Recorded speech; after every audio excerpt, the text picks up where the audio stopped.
성장에는 필수 요소가 있습니다. 라는 제목을 가지고 은혜 나누기 원합니다. 오늘 우리가 읽은 본문은 우리에게 아주 친숙하고 또 우리가 아주 잘 알고 있는 그런 내용일 수 있습니다. 빌립보서의 전체적 주제를 가지고 말할 때는 기뻐하라 합니다. 기뻐하라. 빌립보 교회를 향하여 기뻐하라. 우리가 잘 아는 거죠. 빌립보 교회는요, 그렇게 넉넉한 교회가 아니고 또 신앙생활하기 그런 좋은 지역도 아닙니다. 가장 우상이 난무한 곳이고 사실은 신앙생활하기 힘든 곳이죠. 오죽했으면 바울과 실라가 빌립보에서 감옥에 갇힐 정도로 그렇게 어려웠겠습니까? 이런 곳에 바울이 바로 뭐라고요? 기뻐하라. 그 지역 성도들 향해서 기뻐하라. 오늘 우리가 사역하고 있는 이곳, 오늘 우리가 머무는 우리 교회가 사실 기뻐하기가 쉽지 않은 그런 교회, 그런 지역, 그런 때인 것 같아요. 그럼에도 불구하고 우리가 하나님의 은혜 가운데서 기뻐하길 주님으로 축원합니다. 그러다 보니까 바울의 마음이 뭐냐면 아무리 기뻐해도요, 또 아무리 기쁨을 강조해도 기뻐하라는 것에 모자라지 않는다는 거예요. 그러니까 넘쳐나지 않는다. 그러니까 우리는 기쁘고 또 기쁘고 또 기쁠 때도 여전히 우리에게 기뻐하라 이거 말할 때에 우리는 더 큰 기쁨의 은혜가 있어지기 원합니다. 아주 수준 높은 그런 기쁨이 우리 가운데 있어지기 원해요. 그래서 제가 이렇게 생각해 보건데, 그래, 맞아. 기쁨은 아무리 강조해도 넘치는 법이 없어. 이렇게 생각해요. 할렐루야. 기쁨은요, 넘침없습니다. 그것이 사실은 기쁨을 빼앗긴 빌립보 교회를 향한 바울의 마음이에요. 바울이 빌립보 교회 성도들만 생각하면 어떤 마음이 들까요? 기쁨이 없는가 저들의 삶 속에. 사는 게 힘들어.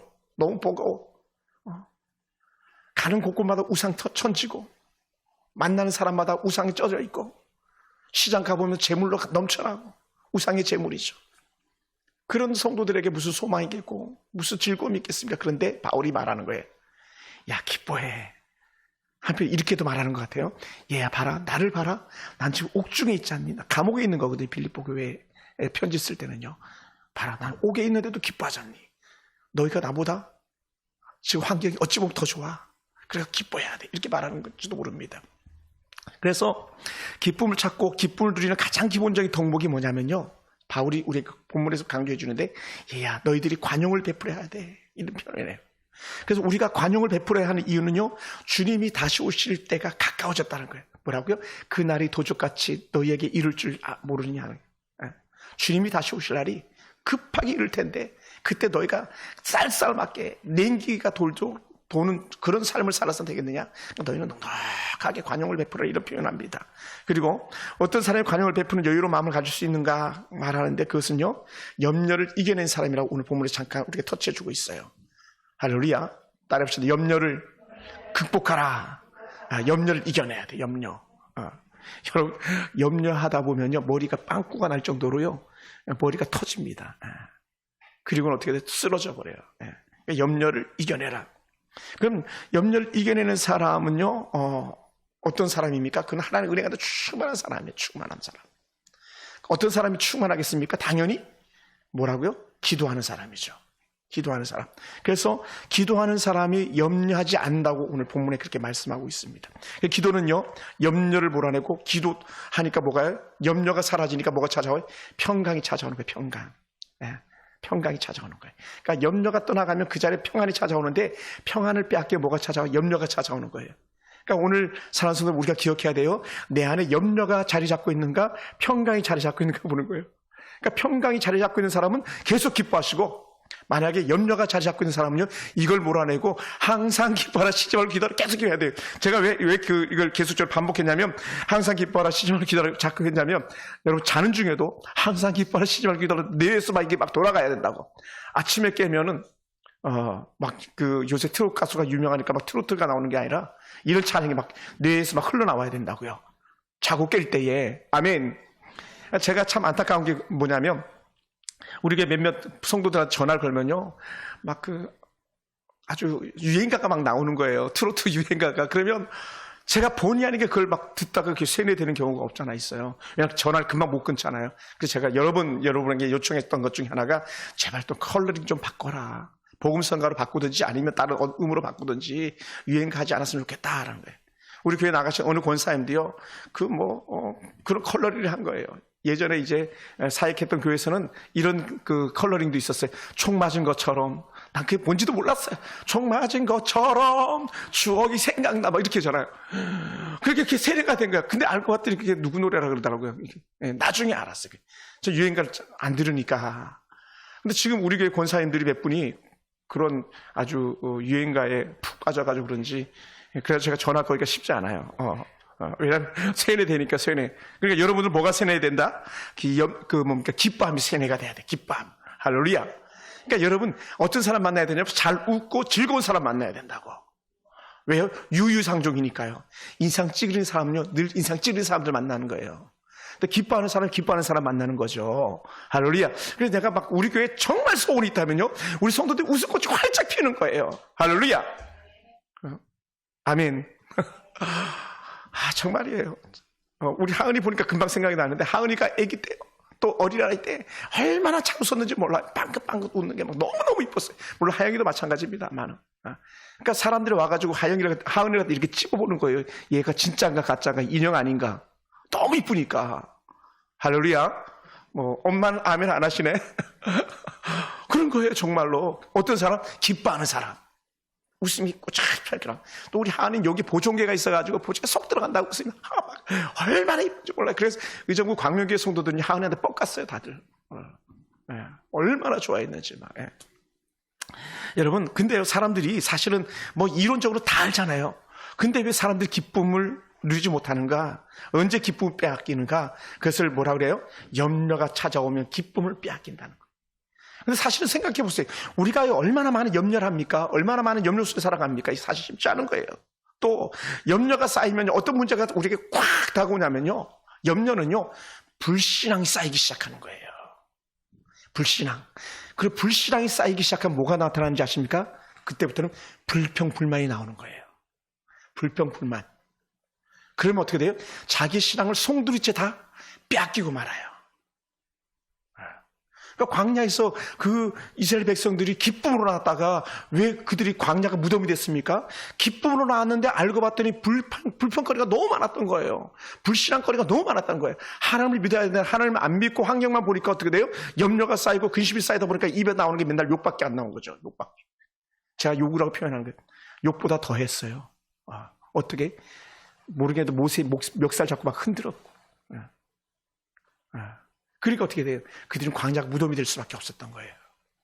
그러니까 우리가 오늘 염려를 던져버리고 기쁨이 충만할 수 있는 그런 영적 우리에게 있기 원합니다. 그래서 우리가 남에게 쌀쌀맞고 여유롭지 못한 마음을 가질 때가 언제나 했을 때, 그것은요, 영적으로 무기력해질 때예요. 영적으로 무기력하다는 말이 무슨 말인지 알죠? 기도 한마디도 못하고 말씀 한 절도 안 읽고 하나님의 은혜는 요만큼도 생각하지 않는 그런 삶이요, 영적으로 무기력해지게 만드는 거예요. 그럼 어떻게 될까요? 이걸 우리 극복해야 되잖아요. 이걸 이겨내야 되잖아요. 어떻게 이겨내느냐? 그것은요, 오늘 제가 얘기했던 신앙 성장의 필수적인 요소, 기쁨을 빼앗기지 않는 필수적인 요소들을 갖다 찾아내면 오늘 우리가 멋진 승리의 삶을 살아낼 줄 믿습니다. 그 중에 첫 번째가 뭐냐면요, 항상 오늘 찬양했던 것처럼 기뻐하는 거예요. 한번 따라해봅시다. 항상 기뻐합시다. 할렐루야. 항상 기뻐하는 게 기뻐하라. 그래서 우리가 읽은 4장 4절에서 뭐라 그랬습니까? 우리 4장 4절을 같이 한번 읽어볼까요? 다시 한번. 빌립보서 4장 4절입니다. 주 안에서 시작. 주 안에서 항상 기뻐하라. 내가 다시 말하노니 기뻐하라. 그러니까 사도 바울이 이런 것 같아요. 사도 바울은 했던 말 또 하고 막 그런다는 거 쉽게 얘기하면, 우리가 주 안에서 항상 기뻐하라 그랬으면 됐지. 또 다시 뭐라고요? 내가 다시 말하노니 기뻐하라. 여러분, 옛날 이런 말 많이 하잖아요. 두 말 하면 잔소리고 두 번 하면 잔소리라고 그랬잖아요. 근데 기뻐하는 거에 대해서는요, 두 번, 세 번, 100번, 1000번, 만번 해도 모자란다는 거예요. 누구 마음이에요? 바울의 마음이요. 누구 마음이요? 아버지의 마음이에요. 그러니까 아버지 하나님 볼 때에 너희는 기뻐해야 돼 그런 거죠.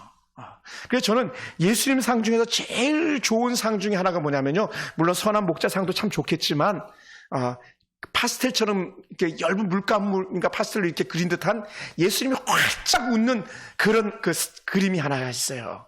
막 기독교 백화점 이런 데 가면 간혹 볼 수 있는데, 저 그 그림이 너무 좋더라고요. 얼굴 약 이 정도 각도로 해가지고, 막 웃는 이런 예수님 모습이 있어요. 너무 좋은 거예요. 예, 예. 그러니까, 바울이 빌립보 교회에 계속 반복하는 게 뭐냐면, 주 안에서 항상 기뻐하라. 그리고 또다시 말하오니 기뻐하라. 이렇게 얘기하는 거예요. 예. 그러니까, 항상에 다 포함되는 거고, 사실은요. 그런데도 불구하고, 또다시 말하오니 기뻐하라. 할렐루야. 정말 우리들의 삶 속에서 이렇게 기뻐하기 위해서는 이런 기쁨이 어디서 나오겠냐는 거예요. 어디선가 기쁨이 솟아나야지 기뻐할 수 있는 거 아니겠습니까? 근데 사도 바울은 그걸 콕 찍어서 우리에게 말해요. 어디서 기뻐할 수 있냐? 따라합시다. 주 안에서. 할렐루야. 주 안에서예요. 주 안에서. 예수 안에 있을 때만에 참된 기쁨이 오는가? 할렐루야. 예수님 안에 있을 때에. 오늘 우리에게 이런 큰 기쁨이 우리 가운데 있어지길 주여 축원합니다. 어디서? 예수 안에서. 그러니까 예수 안에 있는 사람들이 가지고 있는 대표적인 특징이 기쁨이라면, 그러면 반대도 볼 수 있잖아요. 반대. 어떤 사람은 그런 예수 안에 있지 않는 거예요. 예수 밖에 있는 사람은 어떤 사람들이에요? 도무지 그 안에서 기쁨을 볼 수 없는 사람들이죠. 안 그래요? 막 오기만 하면 성내고 얼굴 뿔난 것처럼 보이고 막 여기에 막 팔자주니 왔다 갔다 하면서 근심과 걱정 속에 다 놓인 사람, 이런 사람은 예수 밖에 있는 사람인 거죠. 여러분이 생각해 보세요. 여러분이 기뻐할 때는 정말 얼마나 충만합니까? 근데요, 뿔딱지났다 그렇게 표현하잖아요.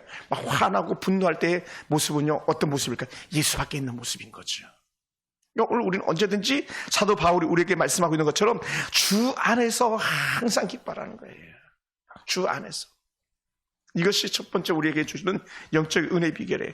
그래서 우리는 주 안에 있을 때 기뻐할 수 있습니다. 그리스도인들이 영적으로 자라난 측정치가 있다면 그 사람의 기쁨이 있는가 없는가가 첫 번째 측정치인 거예요. 그래서 너에게 기쁨이 있니? 예. 할렐루야. 그러니까 기쁨은요, 남 보면 안 돼요.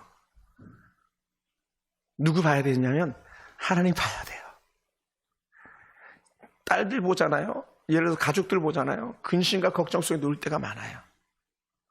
그러니까 항상 가치 기준을 갖다가 하나님 중심을 생각하고 하나님의 시선으로 자녀들을 바라보고 하나님의 시선으로 가족들을 바라보면요, 우리 기뻐할 수 있어요. 하나님 시선으로. 근데 세상적인 관점 가지고 바라보고 세상적인 관점 가지고 생각하면요, 결코 기뻐할 수가 없어요. 왜요? 근심과 걱정거리밖에 없거든요. 그게 다른 거죠. 그래서 우리는 기쁨의 소리를 늘 들어야 되고 기쁨의 소리를 늘 해야 된다는 거죠. 우리가 많이 들어봤잖아요. 식물도 동물도 하다못해 해놓은 밥그릇 하나도 사랑한단 말, 좋아한단 말, 그런 좋은 얘기 해주면 더 좋은 성장 열매를 맺는다 그러는데 하물며 사람이야 오죽하겠습니까? 소를 젖을 짜는 젖소에게도 좋은 음악을 들려주면 젖이 더 나오고, 출산하는 그 소에게 좋은 음악을 들려주면 출산하면 순산을 한대잖아요. 치과 여러분 가끔 가보면요, 치과에 엑스레이 찍을 때요, 제가 가보면 이를 이렇게 딱 물고 엑스레이 찍는데 여기서 뭐냐면 막 음악이 나오는 거예요. 음악이 양쪽 귀에. 그러니까는 지금 뭘 하는지도 있게 만드는 좋은 음악이 나와요. 그리고 제가 다니는 치과의 의사 선생님은 제가 가면요, 항상 콧노래를 흥얼흥얼 불러주세요. 흥얼흥얼 콧노래를 불러줘요. 그래서 제가 지난주에는 갔더니 노래를 안 부르시더라고요. 그래서 집사님 왜 이제는 노래 안 부르세요? 그랬더니 코로나 때문에 사람들이 싫어할 것 같아서 이제는 노래 안 부른다 그러더라고요. 저는 불러도 됩니다. 그래서 저는 불러도 됩니다. 제 친구거든요. 친구 의사 선생님. 저랑 같은 나이가 같아가지고 교회 집사님들 친구 텄어요. 저를 너무 좋아하세요. 그래서 뭐 아주 그냥 왕창 세일해주죠. 왕창 세일. 스케일링도 직접 의사 선생님이 해주세요. 쉽지 않아요, 여러분. 의사 선생님 스케일 안 해. 간호사들이 그렇게 많은데 의사가 왜 해요? 근데 제가 가면 목사님 하면서 그렇게 해줘요. 왜 그럴까? 그분이 나를 보면 기쁜 거예요. 제가 한마디 툭 던졌어요. 요번엔 마지막 치료받을 때는, 집사님, 교회 성도들도 이 치과하고는 환자들처럼 의사 선생님 말 잘 듣는 것처럼 잘 들었으면 좋겠습니다. 그래서 왜냐하면 집사님이 목사님 하면 제가 더 크게 하면 더 크게 하잖아요. 그리고 다물면 안 됩니다 하면 그냥 안 다물잖아요. 말 얼마나 잘 듣습니까? 하다못해 간호사가 그렇게 해도 그냥 100% 순종하잖아요. 근데 교회는 어때요? 그냥 100% 아니고 50%만 순종해도 좋겠다 생각이 들어요. 그만큼 쉽지 않은 거예요. 왜 그럴까요? 신앙생활에 참된 기쁨을 맛보지 못하면요, 아름다운 은혜를 갖다 누리지 못하는 거예요. 그게 되게 중요해요. 그러니까 여러분 속에 기쁘면요, 거기에 모든 것이 화목해 하면 모든 것이 좋은 열매를 맺는데, 그렇지 못하기 때문에 우리가 자꾸 불평하고 불만하는 그런 모습이 나타나는 걸 우리가 보게 됩니다. 그래서 우리가요, 식물도 기쁜 소리를 들려주며 좋은 꽃을 피고 열매를 맺는데 하물며 사람이야 오죽 더 하겠냐는 거예요. 기쁨이 충만한 거죠. 기쁨이 충만. 우리가 잘 아는 한 분이, 이 목사님이 아이를 입양했는데 이 아이가 불과 2달, 3달 정도 자랐나? 그러면서 이제 입양이 돼버리니까 그 보육원에 이렇게 간 거예요. 그래서 우리 선교사님이 입양하려고 이제 하는데 누구도 데려가지 않는 거예요, 이 아이를. 왜 안 데려가냐면 아이가 첫째 1번 죄송합니다, 여자아이였어요. 2번 온몸이 시퍼런 뭔가 몽고 반점처럼 그렇게 온몸이 다 시퍼렀어요. 그러니까 오는 사람이 다 이렇게 보고 옆에 아이 데려가고 또 옆에 아이 데리고 가니까 이 아이가 갓난 아기인데도 불구하고 본능에 나는 버림받았어라는 그런 의식을 가지고 있더라는 거예요. 그러니까 이 입양해서 왔는데도 불구하고 계속 눈치를 그렇게 보더라는 거예요. 아이가 완전 생짜 어린 아기인데도. 왜 그랬을까요? 거절감이 있어, 거절감. 그 아이는 본능적으로 느끼는 거죠. 나는 사랑받지 못했구나, 난 선택받지 못했구나, 이걸 알게 되는 거죠. 지금이야 너무 애가 밝고 이쁘게 잘 자랐죠. 성교사님 부부가 너무너무 잘 키우니까. 그러니까 오늘 우리 속에서 언제든지 우리가 모든 사람에게 기쁨을 나눠줄 수 있는 그런 삶 되길 좀 축원합니다. 할렐루야. 그래서 사도 바울이 그래서 후반부에 이렇게 말하는 거예요. 4장 4절 후반부에 내가 다시 말하노니 기뻐하라. 할렐루야. 내가 다시 말하노니 기뻐하라. 그래서 기쁨의 강조를 하다 보니까 또 말하고 하는 거예요. 그러니까 이 빌보서를 보면요, 계속 기쁨이라는 단어를 갖다가 반복적으로 얘기하고 있는 거예요. 그래서 기뻐하다는 말 자체를 갖다가 사전적으로 한번 찾아봤어요. 뭐라고 표현했냐면 사전에서는요, 마음에 벅찬 느낌이 있어서 즐거운 기색이 얼굴에 나타나는 거래요. 뭐라고요? 다시 한번. 마음에 벅찬 감동, 기쁨이 있어가지고요, 즐거운 기색이 얼굴에 나타나는 거. 이게 사전적인 의미라는 거예요. 뭐라고요? 기쁨은 어디에 나타난다? 얼굴에 나타난다는 거예요. 근데 기쁨이 얼굴에만 나타나는 게 아니라 제가 보니까 말에도 나타나더라고요. 제가요, 너무 기쁘잖아요. 말을 버벅댈 때가 있더라고요. 너무 좋아가지고. 또 더 좋잖아요. 그럼 어떻게 되는지 아세요? 더 기쁘면 제가요, 때로는 혀를 씹고요, 때로는 입술 안쪽을 씹더라고요. 왜냐하면 흥분하니까. 너무 좋아가지고. 그러니까요, 이 기쁨이라는 건요, 우리 몸 전체를 다가 새롭게 셋업시키는 좋은 그런 요소가 되는 거죠. 할렐루야. 그러다 보니까 사도 바울이 그렇게 기뻐해야 돼 하는 거예요. 그러니까 얼굴꽃이 피는 거죠, 얼굴꽃이. 그래서 어떻게 돼요? 청년들은 연애하면 얼굴이 환하잖아요.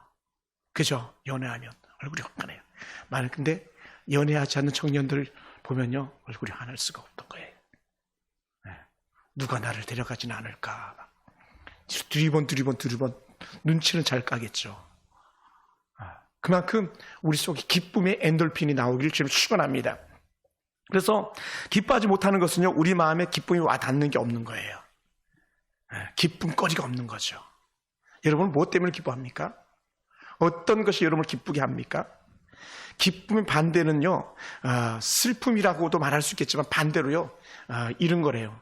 무감각한 것이다. 무감각. 아무런 감정이 없는 거예요. 기쁨은 막 붕가붕가라 그랬잖아요. 근데 기쁨이 없는 사람은요, 무감각한 거예요. 그래서 누가 기쁜 소리를 해도, 누가 즐거운 소리를 해도 그렇게 기뻐하지 못하는 거예요. 제가요, 네박자라는 그 4명의 목사님 만남을 가지고 자, 네박자로 이름을 전했어요. 네박자. 우리 교회 자주 오시는 목사님들 중에 두 분과 또 다른 친구 목사님이신데 너무 좋은 거예요, 이분들이. 그래서 내가 네 박자라 그랬어, 네 박자. 그리고 이 세 분에게 저도 그렇고 그분들도 그렇고 더 못 줘서 그분들도 안다라는 거야. 그런데 같이 막 모여서 얘기하면 얼마나 기쁜지 몰라요. 막 사실은 배꼽을 잡고 깔깔깔깔 웃고 막 그래요. 왜 그런지 아세요? 말하면 응수해 주는 거예요. 들어주고 답해주고 같이. 그리고 거기에 좋은 것들을 서로 나누다 보니까요, 너무 기쁜 거예요. 그래서 제가 가장 쉬운 박자가 뭡니까? 네 박자 아닙니까? 가장 좋은 사람들, 그 네 박자, 네 박자 쿵짜. 너무 좋아요. 뭐라고요? 같이 있으니까 기쁜 거예요. 할렐루야. 제가 오늘도 우리 교회 한 청년을 만났는데요, 그 청년을 보면서 얼마나 행복했는지 몰라요. 야, 나는 너를 그냥 보기만 해도 난 너무 좋다. 난 너를 보기만 해도 너무 좋아. 그래서 고맙다. 그래서 고맙다. 얼마나 좋은지 몰라요. 야, 너무 좋다. 너무 좋아. 여러분, 제가 사람들을 봤을 때 권사님 만나니까 너무 좋아요. 집사님 만나니까 너무 좋아요. 야, 너를 보니까 너무 좋다 그래야지. 아휴. 만약 이런 한숨이 나온다고 생각해 보세요. 저도 불행하고요, 그 사람도 불행한 거예요. 왜 그럴까요? 그 사람은 나에게 기쁨을 빼앗긴 거고 또 나는 그 사람에게 기쁨을 빼앗긴 거예요. 아주 불행한 거죠. 그래서 저는 제가 여러 번 얘기했잖아요. 여러분 제발 좀 웃으세요. 제발 여러분 행복하세요. 계속적으로 그런 얘기를 제가 하는 게 뭐냐면, 그래야 오늘 우리가 살기 때문에 그렇습니다. 할렐루야. 여러분, 아침에 일어나서 미소를 보아야 기쁨을 느낄 수 있는 것처럼 오늘 우리가 하나님 놀라운 은혜를 갖다 누릴 수 있기 원합니다. 활짝 웃는 은혜가 있기 원합니다. 병원에 가서 아픈 사람 보면요, 걸어다니는 내 자신만 해도 얼마나 기쁘고 감사합니까? 자, 여러 번 새벽마다도 얘기했어요. 그래도 내가 이 새벽 예배 드릴 때에 우리 김기수사님 같이 은혜 나눠줘서 감사합니다. 제가 이런 고백을 해요. 왜? 들어주시는 분이 계시니까요. 없으면요, 저 혼자 그냥 주여 주여 하다가 책 보다가 주여 주여 하다가 그냥 가야 되잖아요. 그게 기쁨인 거죠. 그 자체가. 뭘 줘서가 아니고 뭘 해서가 아니라 우리 속에 서로 그런 은혜를 주시는 그런 복된 성도들이 되길 주를 축원합니다. 그러다 보니까요, 놀라운 하나님의 은혜 가운데 이렇게 고백하는 부분이 있더라고요. 시편 37편을 암송하면 참 좋은데, 시편 37편 우리가 4절을 한번 찾아볼까요? 시편 37편 4절입니다. 시편 37편. 속상하고 마음 아프고 힘들 때 시편 37편을 읽으면 큰 위로가 되는 그런 말씀입니다. 근데 그 중에 37편 4절입니다. 한번 읽어볼까요? 다 같이 시작. 또 여호와를 기뻐하라. 그가 내 마음의 소원을 내게 이루어 주시리로다. 여호와를 기뻐하라. 할렐루야. 여호와를 기뻐하라. 그가 내 마음의 소원을 내게 이루어 주시리로다. 그리고는 한마디 더 툭 던지는 게 뭐냐면 5절인데요. 5절에서 이렇게 표현합니다. 내 길을 여호와께 맡기라. 그를 의지하면 그가 이루시고. 이런 표현을 써요. 이게 잠언에도 나오는 같은 표현들이거든요. 사랑하는 성도 여러분, 오늘 우리가 여호와를 기뻐하잖아요. 그럼 하나님도 나를 기뻐하시는 거죠. 내가 하나님이 나를 기뻐하고 내가 하나님을 기뻐하니 살만 나는 신앙생활 아니겠습니까? 내가 하나님을 생각하는데도 전혀 무감각해. 성경을 읽는데도 전혀 감각이 없어. 이건 불행한 거예요. 그래서 하나님의 놀라운 은혜 가운데 기쁨이 있으면 어떻게 되냐면 우리의 기쁨에 대한 감각이 회복돼야 되는 거예요. 할렐루야. 그래서 2페이지에 2페이지. 기쁨이 회복돼야 돼. 2페이지. 우리 감각이 회복돼야 돼. 그리고 우리가 하나님을 내가 기뻐합니다. 이런 고백이 계속 이루어져야 돼요. 제가 지난주에 그랬잖아요. 사랑한다는 말 너무 좋다 그랬잖아요. 계속 사랑한다는 말. 더 좋은 것 없을 거라 그랬잖아요. 기뻐하는 것보다 더 좋은 게 또 하나 어디 있겠습니까? 그러니까요, 우리 안에서 이 기쁨에 대한 고백이 날마다 일어나기 원합니다. 나는 하나님 너무 좋아해. 이런 고백들이 기쁨의 고백들이죠. 나는 너를 보니까 너무 좋다. 아까 그 청년에게도 야, 난 너가 너무 좋다. 이런 거는요, 저도 기쁘고 그 친구도 기뻐지는 거예요. 할렐루야. 이런 은혜가 우리가 느끼기 원합니다. 그래서 라이온 킹의 저자인 C.S. 루이스 킹은 이렇게 말했어요. C.S. 루이스는요, 기뻐할 때 찬양하는 것은 기쁨의 완성이라고 말해요. 기쁠 때 뭐가 절로 나옵니까? 찬양이 막 절로 나오는 거잖아요. 기쁜데 뭐 찬양이 안 나오고 막 울음이 나오겠습니까? 물론 울음 나올 수 있어요. 너무 감격적인 울음이요. 비탄의 울음이 아니라 그러니까 C.S. 루이스는요, 너희가 기뻐하느냐? 그럼 찬양이 나올 거야. 기뻐하라? 그래서 찬양이 나올 거야. 찬양이 나오면 너희 영혼이 살 거야. 할렐루야. 그래서 기쁨은 우리 삶의 행동을 표현될 때 완성된다는데 그 행동이 뭐냐면 내가 말하는 거예요. 할렐루야. 그리고 그 말이 찬양으로 또한 표현되어지는 거죠. 그러니까 우리 항상 기뻐할 수 있는 비결은요, 그래서 절대적으로 하나님을 바라보고 믿는 거예요. 아멘. 목사님, 내가 하나님 바라보니까 너무 좋아. 이런 얘기 막. 제가 지난주에도 얘기했잖아요. 예인이가 막 저를 사랑한다 고백하면 제가 너무 좋다고 그랬잖아요. 나도 어린 아기 예인이한테 예인아 목사님 보고 싶어. 너무 보고 싶어. 예인아 사랑해. 그 아이도 막 좋아가지고 막 펄쩍펄쩍 뛰잖아요. 이 고백하는 거거든요. 우리가 하나님께 그런 고백을 하는 거예요. 나는 하나님 너무 좋아요. 이게 누구의 고백이냐면요. 원종수 권사가 그런 고백을 하더라고요.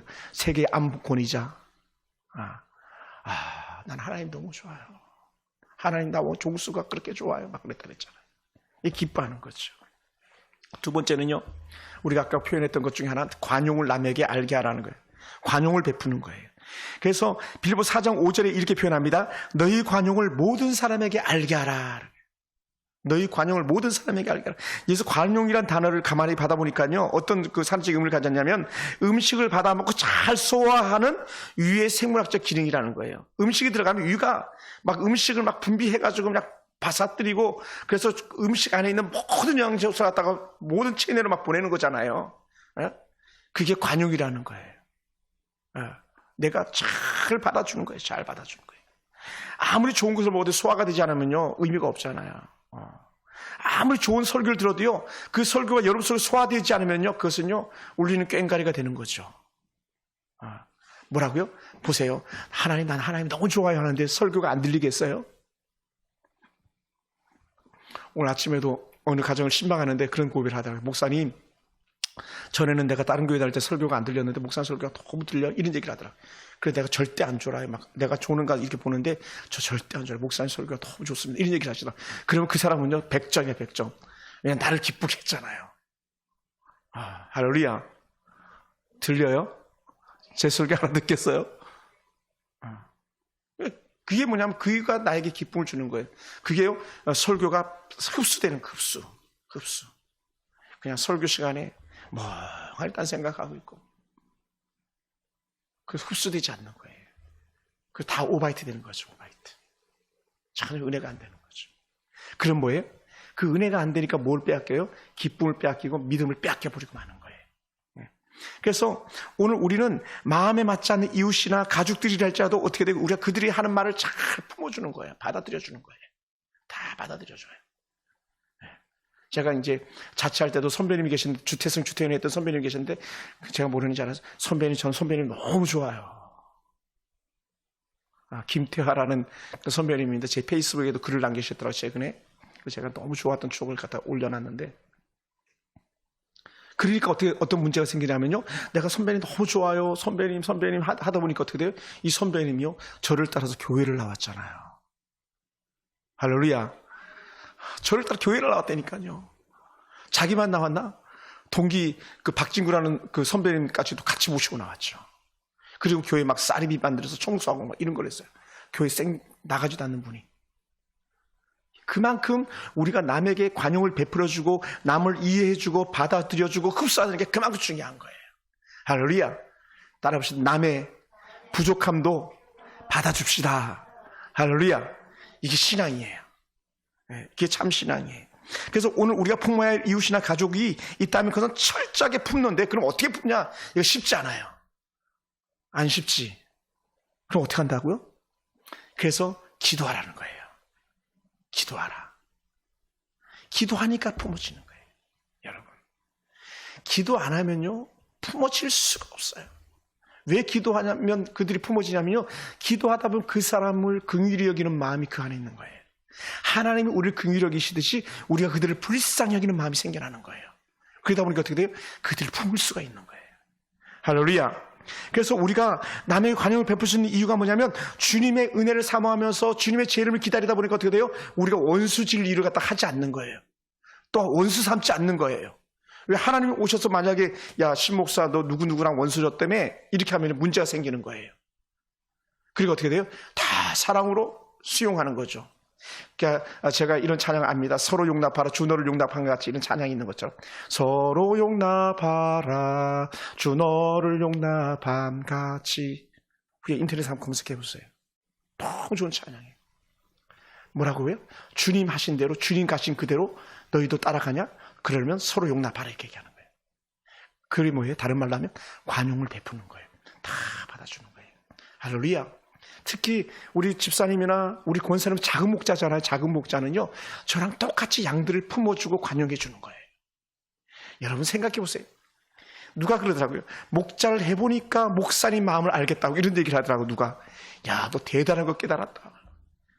왜냐 같은 목자급이거든요. 목자만이 양의 마음을 알지 양이 무슨 수로 목자 마음을 압니까? 양은 목자 마음 죽었다 깨어나도 몰라요. 그 어떻게 돼? 작은 목자만이 양들의 마음을 알아줄 수 있는 거예요. 그런데 우리는 어떻게 돼요? 아이고 성도들이 목사 마음도 몰라주고 양들이 작은 목자 마음도 몰라주고 이렇게 나오면요 그건 우리가 기쁨을 빼앗겨요. 양들을 따라해보세요. 양들은 알아줄 수가 없어. 할렐루야. 알아줄 수가 없어요. 여러분 솔직히 말해봐요. 우리가 하나님 마음을 어찌 알겠어요? 알 수가 없어요. 하나님의 큰 마음을 갖다 우리가 다 안다고 천만의 말씀이요. 알 수가 없어요. 하나님이 우리에게 독생하신 예수 그리스도를 보내주신 것을 우리가 신앙적으로 이해해요? 이성적으로 이해해요? 전혀 이해되지 않는 거거든요. 그렇게 놀란 거죠. 그러니까 갈라디아 교회 사도 바울이 그렇게 얘기하는 거예요. 계속 그 얘기하는 거예요. 하나님의 그 큰 사랑을 너희가 아냐? 그 얘기를 계속 하는 거예요. 그러다 보니까 관용을 베풀려고 하다 보니까 어떻게 돼요? 결국은 어떤 삶을 사냐면 손해보는 거예요. 내가 손해보는 거예요. 그래서 제가 오늘 찬양을 사실 선곡했다 그냥 놨는데 내가 먼저 손 내밀지 못하고 내가 먼저 이해하지 못하고 내가 먼저 웃음 주지 못하고 이렇게 머뭇거리고 있네. 이게 뭐냐면 내가 받아주지 못하는 거죠. 이게 관용하지 못하는 거예요. 베풀지 못하는. 그러니까 오늘 우리가 믿음의 사람들입니까? 그러면 주의 지름을 사모하기 때문에 넉넉하게 받아주라. 할렐루야. 그래서 가슴을 크게 여는 거예요. 받아주려면. 좁쌀만한 가슴 가지고 안 되니까요. 네. 새 가슴 가지고 안 되니까요. 세 번째는요. 그러다 보니까 관용을 베풀다 보니까 어떻게 돼요? 따라해보세요. 염려하지 않습니다. 네, 염려하지 않는 거예요. 할렐루야. 그래서 사도 바울이 4장 6절에서 뭐라고 표현했냐면요. 이렇게 표현했어요. 아무것도예요. 아무것도. 이거는 염려거리고 요건 염려거리가 아니고 이게 아니고요. 이것도 저것도 요것도 아무것도 염려하지 말라는 거예요. 할렐루야. 아무것도 아닌 거예요. 김 집사님은 내게 염려거리고 박 집사님 염려거리가 아니고 이게 아니라 누구도 걱정하지 말라는 거예요. 그러면 누가 책임진다? 하나님이 책임진다는 거죠. 그러니까 4장 6절에 이렇게 표현하잖아요. 아무것도 염려하지 말고 뭐 하라고? 염려가 되냐? 그럼 기도하라는 거예요. 근데 이게요, 우리가 잘 못하는 것 중에 하나거든요. 우리 염려는 많이 하는데 뭐는 안 해요? 기도는 잘 안 할 때가 많잖아요. 그러니 염려는요, 영혼과 육신을 동시에 죽이는 거예요.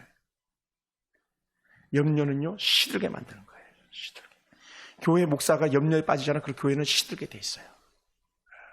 그러니까 제가 그래서 일부러 계속 활력을 가지고 제가 염려치 않으려고 달려가는 거예요. 혼자라도 새벽에 나와서 또 혼자라도 방에 앉아서 이렇게 기도하고 함께 말씀을 나누는 거예요. 할렐루야. 그 염려는요, 치사율 중에서 가장 높은 바이러스래요.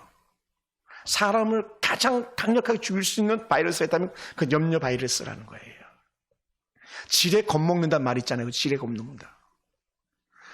자라보고 놀란 것은 솟던 거 보고 놀란다. 이게 지레 놀라는 거거든요. 이게 염려거리라는 거예요. 그래 우리의 꿈과 영혼 및 정신과 육체의 건강을 파괴하는 것이 바로 염려인데 이것보다 무서운 게 없는 거죠. 그리고 우리는 염려를 내놓는 거예요. 내일 일은 난 몰라요. 하루하루 살아요. 염려를 내놓을 때 그게 가능한 거예요. 할렐루야. 그러니까 에스더가 좀 왕 앞에 나갈 때에 죽으면 죽으리라 이 고백하는 건 염려를 내려놓는 거예요. 내가 죽으면 어떡하지 이게 아니라 내가 사자굴 속에 들어가면 어떡하지, 내가 불구덩이에 들어가면 어떡하지 이게 아니라 불구덩이에 들어가면 뭐라고? 그리 아니냐 실지라도 내가 불에 타 죽을지라도 난 그래도 하나님이 좋아요. 이게 다니엘의 새 친구의 신앙 고백이잖아요. 빈자리가, 집사님 오늘 오신다는 분이 안 오셨네. 왜 안 오셨지? 생각을 할 수 있어요. 그 때문에 근심하진 않는 거예요. 왜? 근심하면 할수록 내 뼈가 썩어요. 그 뼈가 상한다고 말해요. 예수님께서 그렇게 염려에 대해서 뭐라고 말씀하셨냐면 이렇게 말씀하신 적이 있어요. 마태복음 6장 27절에서요. 너희 중에 누가 염려함으로 그 길을 한 자라도 더 할 수 있느냐. 또 너희 중에 누가 염려함으로 머리털 하나도 더 흰머리 검게 할 수 있냐? 또 검머리 희게 할 수 있냐? 그럴 수 없지 않느냐라는 거예요. 염려한다고 키를 키울 수 있겠습니까? 흰머리를 갖다가 검게 할 수 있겠습니까? 할 수 없다는 거예요. 요즘은 그냥 흰머리는 어떻게 돼? 염색하면 끝나는 거예요. 흰머리 좀 늘었다고 걱정하고 그래. 전혀 그럴 필요 없다는 거예요. 앞이 한번 안경 맞추면 되는 거예요. 전혀 문제가 안 되는 거예요. 할렐루야. 이게 우리가 해야 될 일들인 것이죠. 그래서 바울은요, 디모데에게 염려거리가 하나가 있다면 그것은요, 이거밖에 없어. 그런 거예요. 디모데한테, 얘야, 디모데야, 이거는 염려거리가 될 수 있어. 그런데 그게 뭐냐면요, 디모데전서 3장 7절을 보니까 이렇게 표현했는데, 제가 한번 읽어볼게요. 3장 7절. 비방과 마귀의 올무에 빠질까 염려하라. 마귀의 올무에 빠질까봐 염려하라. 이 얘기 외에는 염려가요, 다른 데 표현되어지지 않아요. 성경에 약 50몇 번인가가 염려라는 단어가 나오더라고요. 구약과 신약에서 전체적으로, 대략적으로. 근데 그 중에 염려거리가 하나 있다면 마귀가 우리가 딱 꿰어서 넘어뜨릴까 하고 그거 하나 염려하지 다른 건 염려할 거 하나도 없어. 근데 마귀가 우리를 꿰어서 넘어뜨리지 않게 하려면 어떻게 돼? 그러니까 뒤에 나오는 게 뭐냐면 뭐라고 그랬냐면 기도와 간구로 너희 구할 것을 감사함으로 하나님께 아뢰라 이렇게 나오는 거예요. 할렐루야. 그래서 이 염려라는 단어 갖다가 다시 한번 좀 더 그 원어적인 의미를 분석해 보니까 이렇게 말해요. 마음을 쪼개는 거래요. 마음을. 큰 마음을 갖다가 막 갈기갈기 막 쪼개는 거예요. 예. 그러다 보니까 이게 뭐예요? 마음이 분산해지는 거예요. 그럼 어떻게 정신이 혼란스러워지는 거죠. 염려가 커져 보세요. 정신분열증이 생기는 거예요. 정신분열증. 염려가 커지면, 걱정이 커지면. 뭐야? 불면증이 그래서 오는 거예요. 염려가 커져서 불면증이 오기 시작하는 거예요. 그러니까 근심과 걱정과 수심이 가득한 거죠. 근데 어떻게 돼? 염려가 사라지면요, 단잠 자는 은혜가 임하는 줄 믿습니다. 할렐루야. 그래서 우리가 염려치 않게 되길 주님을 축원합니다. 더 나아가서 성도들 염려가 생길 때가 뭐냐면 마음이 약할 때 염려와 근심이 많아지면 마음이 약할 때. 그러니까 마음을 굳게 하고 그러잖아요. 마음을 굳게 하고. 다윗 같은 경우는 아들 솔로몬에게 유언하는 말을 보니까 믿음의 대장부가 되라 하잖아요. 대장부가 되라. 그래 굳건하라. 바울이 디모데에게도 믿음의 대장부가 되라 그러고요. 다윗이 했던 표현을 쓰거든요. 뭐라고요? 염려치 않으려고 하다 보니까 하는 은혜 가운데서 계속 기뻐하는 삶을 살려다 보니까 그렇게 우리가 하나님의 은혜 가운데서 거하게 될 때에 모든 것을 이겨내는 줄 믿습니다. 할렐루야. 그래서 우리가 문제를 바라볼 때마다 내 생각으로 바라보지 마시고 하나님의 관점으로 바라보면 어떤 문제도 문제가 되지 않는 줄 믿습니다. 할렐루야. 문제가 되지 않아요. 오늘도 누가 그러더라고요. 너무 힘들어가지고. 어떤 분이 그런데요. 너무 힘들어가지고 술로 세월을 보낸다 그러더라고요. 우리 교회 성도는 아니에요. 다행히. 뭐라고요? 술로 세월을 보낼 게 아니라 주의 전에 와서 세월을 보내야지. 주의 전에 와서. 우리가 사는 도리인 거죠, 그게. 그래서 염려를 해결하는 기가 막힌 방법을 갖다 사도 바울이 답을 주는데 뭐라 그랬어요? 기도하라 하는 거죠. 기도하라. 어떻게 기도하냐? 모든 것을 기도하라. 모든 것을 기도하라. 염려하는 그 시간에 사람과 의논하지 말고 하나님과 의논하라. 하나님께 물어라. 히스기야 왕이 가졌던 거예요. 애굽에 가지 말고 애굽에 가서 물었다가 도와달라고 랍사기가 쳐들어오니까 도와달라고 그랬다가 거절당했었거든요. 그제서야 하나님 방에 들어갔거든요. 하나님의 은혜 안에 들어간 거예요. 오늘 우리 그러니까 어떻게 돼? 모든 문제를 가지고 하나님께 나아가는 것이죠. 할렐루야. 기도하라. 그래서 우리는 기도는 만사를 변화시킨다. 뭐 말은 잘해요, 우리가 사실. 저도 마찬가지고. 그죠? 기도는 만사를 변화시킨다. 막 기도는 응답이 있어. 근데 정작 중요한 건 뭐냐면 우리가 너무 기도 안 한다는 거예요. 오늘 한 권사님이 다녀가면서 저한테 이런 말을 했어요. 목사님, 난 기도하는 게 너무 좋아요. 그래서 난 밤에도 기도하고 새벽에도 기도해. 이런 얘기를 하시더라고요. 우리 교회 성도가 아니어서 그게 안타깝지만 자기는 기도하는 게 그렇게 좋대요. 우리 교회도요, 기도 같은 기도인지는 해석하기는 좀 약간 어려움이 있지만요, 제일 자리에 오래도록 기도하는 분이 계시면 그분은 민집사님이세요. 수요일도 한 1시간 반, 2시간, 오늘도 1시간 반, 한 2시간 정도 와서 그렇게 기도하고 하세요. 그리고 청소 정리하고 가시고. 바른 기도면 더 좋겠지만 좀 아쉬움이 있습니다만은. 기도하는 거죠. 왜냐하면 기도할 때에 우리의 염려를 하나님께 토스 넘기는 거거든요. 이걸 누가 우리에게 알려줬냐면 베드로 사도가 알려줬어요. 너희가 기도하면 너희 염려를 하나님께서 가져가는 거야. 그것을 베드로 전서 5장 7절에서 이렇게 말씀해요. 너희 염려를 하나님께 맡기라. 할렐루야. 따라해보시죠. 너희 염려를 하나님께 맡기라. 그럼 이렇게 말하는 거예요. 내가 가지고 있는 염려와 근심과 걱정을 하나님께 맡겨버리는 거예요. 근데 사실은요, 우리가 왜 못 맡기는지 아세요? 하나님이 당신 눈에 안 보이고 하나님 당신 해결하지 않는 것 같으니까 못 맡기는 거예요. 그런데요, 베드로는 맡겨봤거든요. 어떻게 맡겨봤어요? 베드로는 감옥에 들어가서도 쿨쿨 잠만 잤잖아요. 근데 알아서 옥문이 열렸잖아요. 알아서 맡겨봤잖아요. 이거 옥문 내 능력으로 되는 거 아니야. 사람의 마음 내 능력으로 되는 거 아니야. 하나님께 맡기고 그냥 푹 자버린 거예요. 이게 염려를 맡기는 베드로가 경험했던 은혜가 아닐까 생각되어져요. 할렐루야. 그러니까 사도 베드로가 야, 하나님께 맡겨라. 하나님께 맡겨라. 하나님께 맡기는 거야. 너의 염려를 하나님께 맡겨라. 할렐루야. 그렇게 염려를 하나님께 맡길 때에 하나님께 우리에게 주신 복들이 있는데 그것이 뭐냐면 평강의 복을 너에게 주신다는 거예요. 평강이. 평강의 하나님께서 이렇게 표현하잖아요. 평강의 하나님이 그리스도 예수 안에서 너희 마음과 생각을 지키시리라. 첫 번째 평강을 주신다. 마음을 지켜주시는 거예요. 마음이 편하지 않기 때문에 평강을 빼앗기는 거 아닙니까? 근데 마음을 평안하게 한다는 거예요. 마음을 평안하게. 그리고 생각을 지켜주시는 거예요. 생각은요, 뭔지 아십니까? 생각이 나잖아요. 그럼 행동하게 돼 있어요. 생각하면 행동하게 돼 있어요. 그러니까 그 시편 1편이 그렇게 시작되는 거예요. 생각에서 행동으로 옮겨지는 거거든요. 악인의 길을 쫓지 아니하며 행동하는 거거든요. 오만한 자의 자리에 앉지 아니하고 행동하는 거거든요. 그만큼 우리가 하나님 은혜 가운데서 우리의 생각이 너무 중요한데, 그러니까 어떻게 돼? 우리가 염려스러운 생각을 다 던져버리기 위해서는 어떻게 돼? 그래서 기도하라 이렇게 하는 거예요. 할렐루야. 그래서 우리는 생각이 건전해, 행동도 건전한 거예요. 그러니까 우리 생각 속에 악한 사단이 씨앗을 뿌리고 가지 않도록 우리가 그래서 늘 깨어 기도하라, 쉬지 말고 기도하라, 범사에 감사하면서 기도하라, 계속 그 얘기를 하는 거예요. 할렐루야. 또한 우리가 기도할 때 어떻게 돼요? 하나님은 졸지도 않고 주무시도 않는 하나님께서 그러면 우리를 지켜주시는 거죠. 어떻게? 생각하고 주 앞에 기도할 때 가능한 거죠. 그러다 보니까 어떻게 돼? 이 끝에 나오는 은혜가 뭐냐면요, 우리가 감사함으로 하나님께 아뢰는 감사함으로. 그래서 아까 감사가 되게 중요한 거예요. 감사. 성자의 법칙, 감사. 할렐루야. 감사합시다. 아멘. 감사합시다. 감사, 계속 감사. 그래서 감사합니다, 이 고백이 놀라운 거예요. 감사합니다, 이 고백이. 그래서 빌립보 성도들에게 권면하는데요, 반복적으로 같은 의미를 가지고 3번이나 말하는 것들이 있는데, 그것이 뭐냐면요, 이런 표현이에요. 아무것도 염려하지 말고 하면서 4장 6절에서 모든 일에 기도와 간구로 너희 구할 것을 감사함으로 하나님께 아뢰라. 너희가 기도하냐? 감사함으로 하나님께 아뢰라.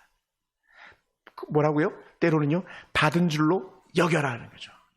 가지지 않았지만, 받지 않았지만 받은 줄로 여겨라. 어떤 사람이 그렇게 할 수 있냐면 감사하는 사람이 그렇게 된 줄 믿습니다. 할렐루야. 그러면 감사하게 되는 거죠. 그래서 우리 하나님께서는 우리에게 뭐라고 그러냐면, 얘들아 감사하면서 기도하라.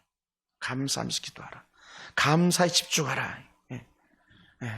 오늘 우리 마음속에 이러한 은혜가 있기 원합니다. 그래서 여리고성을 돌던 성도들이요, 여리고를 돌면서 무슨 마음을 가지고 돌았었을까요? 이 여리고성은 하나님께 무너뜨려 주실 거야. 그걸 바라보았을 거예요. 그리고 그들은요, 실패해본 경험이 있었잖아요. 그 아버지 세대가 실패해본 경험이 있었잖아요. 아버지 세대가 순종하지 않아가지고, 감사치 않아가지고 실패해본 경험을 그들이 알고 있잖아요. 그러다 보니까 그들이 불평하지 않고 불만하지 않고 여리고성을 집중하여 도는 거예요. 뭐라고? 하나님의 말씀에 따라서 그들이 얼굴 돌면서 어떤 마음이 들었을까요? 하나님이여 이 성 무너뜨려 주시옵소서. 하나님 이 성 무너뜨려 주시옵소서. 그랬더니 어떻게 돼요? 자기들 한 것도 아무것도 없는데 도는 것밖에 없는데 저절로 여리고성이 무너지고 점령되어지잖아요. 반대도 있잖아요. 반대. 아이성 같은 경우는 욕같이 가다가 무너져 버리고 말잖아요. 오히려 전쟁 패하잖아요. 뭐라고요? 하나님께 아뢰지 않은 거죠.